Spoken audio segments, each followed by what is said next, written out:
I'd like to take a moment to share with you a very good conversation that I had with a great client. It's my hope that what I share with him is a help to you the way it was to him. He is 63 years old, struggling with a lot of things in his life. He said, "Doc, I'm coming to you, young man." He kept calling me young man. It was a really kind guy. I'm coming to you, young man, because I really need some perspective regarding my life and things that I'm struggling in terms of what I believe I carry. And really trying to figure out the difference between obligation and duty versus just poor boundaries. I said, okay. I said, what's going on? He said, well, I've got a 38-year-old son that I take care of. My son cannot keep a job. He's never been married. He has a little boy who primarily stays with his mother. He cannot keep a job. He is always in between residences. He'll stay home. He'll stay sometimes with friends. He's just very unstable and consistent. And every time he gets in trouble, he always calls me. I said, he calls you to do what? He said, well, to bail him out. You know, I've had to bail him out of jail one time. So he's only been in, serious trouble once. But for any little thing, from paying his cell phone, to at one point he attempted to have his own place. I was paying his rent. I told him he needed to try to work to pay it himself. He couldn't do it. He came back home. So now I give him allowance, almost as if he's a teenage boy. And he's just unstable. He's not stable in really anything in his life, relationships, with his finances, with his employment, with anything. And there's a part of me that feels like I should, be a good parent and do everything that I can to try to get him stable and on his feet. There's another side of me that says he's 38 years old and what's taking so long?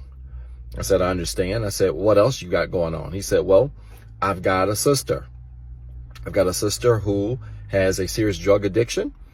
Me and my brother, which is also her brother, attempted to get her some help.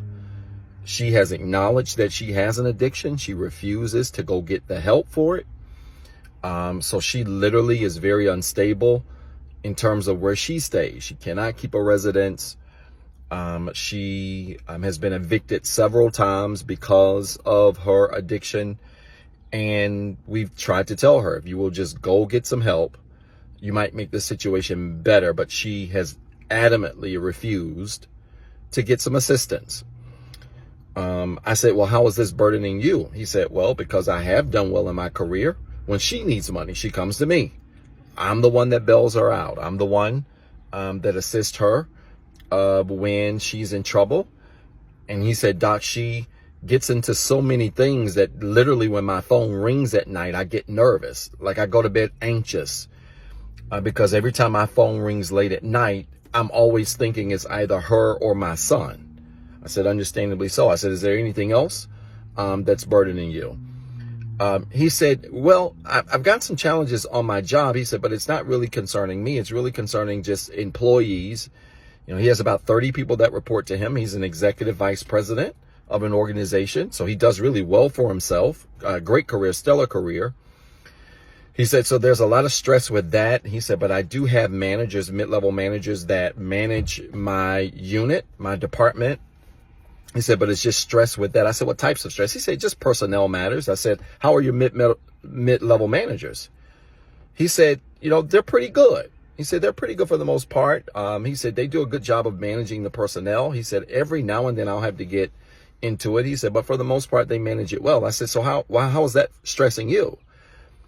He said, because I'm so used to really running everything and having my hands in everything, that sometimes I don't believe my managers, while they're good, I don't believe they move fast enough. Sometimes I think they can be a little bit more thorough when it comes to their work. And he said, I've been known to be a perfectionist in this space. I've got over 40 years of experience in this field. He said, so, it just kind of comes, I guess, naturally to me. I said, I understand.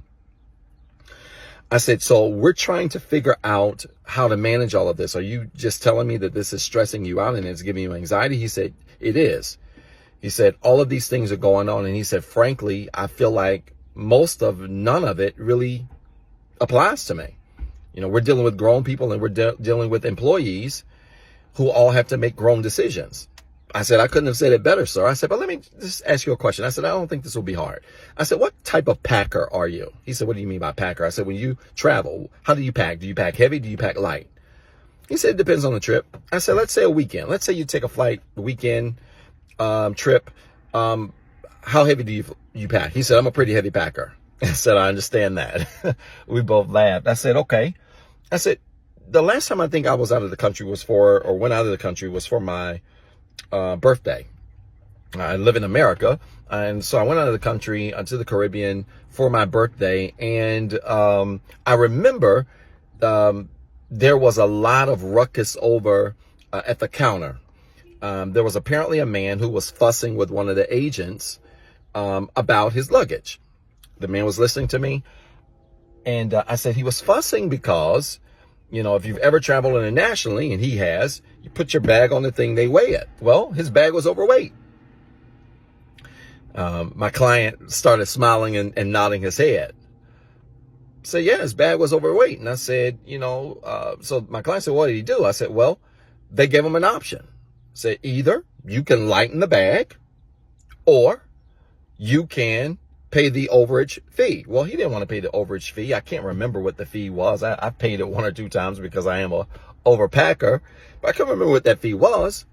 So the guy was really livid. You know, I waited when I got home, you know, or when I was at home, I waited. I made sure that it wasn't overweight. I travel internationally all the time, blah, blah, blah. He was saying all of this stuff, but the agent was stone-faced and said, listen, that's fine, but this is what the scale says, either lighten it or pay the overage fee. So he takes his bag off, he steps to the side, and my client says, and he tries to take stuff out of the bag. I said, exactly. I said, you've seen that before? He said, I have. I said, sir, that person at that counter had to make a critical decision. What was it? He said he had to determine what was important and what wasn't. I said, exactly. I said, sir, your bags are too heavy. Your luggage is representative of your life. The things in your luggage are representative of your son and your sister and your employees and anything else that you carry that's causing the bag to be heavier than what? He said, what it had to be. I said, sometimes, sir, the problem really isn't everybody else. Sometimes, while they have challenges, while they have weight that comes with them, some of us are overpackers. I said, in today's terms, you might call that people who are always involved in things or always have their hands in many buckets. I said, but a simple way to look at a person like that is a person who's an overpacker, who literally goes on a short trip, but overpacks thinking that while he has the capacity or she has the capacity to carry everything, that because she or he has the capacity to carry it, that they ought to carry it. I said, sir, just because things fit in your bag does not mean they belong on the trip. He said, young man, you're incredibly wise. I said, you're very kind. I said, I'm just blessed to understand that in my own personal life, sometimes my life was heavy, not because I was a bad person. My life was heavy because in my goodness, I found myself carrying things in the bag that really didn't belong on the trip. I said, sir, your bags are heavy and something has to go, which means you can love your son, but your son's grown. You admit it. And you may not necessarily need to carry that load. You can love your sister, but you've admitted, she's admitted she has an addiction. She's not willing to get it done. You've got to be willing to release that load.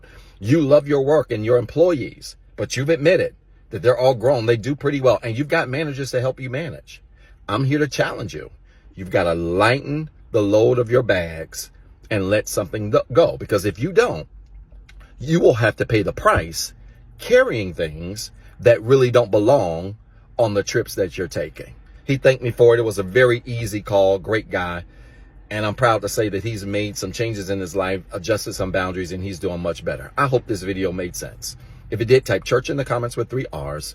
And then remember, you've got 2 jobs. 1, be better today than what you were yesterday. And 2, don't forget what I told you. What's up, everybody? This is Dr. Zeb. Listen, I've been dying to make this announcement for a very long time now, and I'm pleased to say that Inspire Nation has officially launched. Yes, we finally got a Facebook and YouTube community group where we're going to have exclusive content, exclusive shorts, exclusive discussion prompts, where we're going to engage with other people literally around the world who are on the same healing journey that we're on. I need you to go find these pages right now on Facebook and YouTube. Inspire Nation, follow the page, join the group, introduce yourself, and be prepared to link up with literally thousands of people around the world who are on the same healing journey, who are looking for the same resources, and who want to also be surrounded with other like-minded individuals who are growing in the same direction as you are. I'm so excited about this because it's the beginning of some great things I can't talk about right now. Listen, you got 2 jobs. 1, be better today than what you were yesterday. And 2, don't forget what I told you.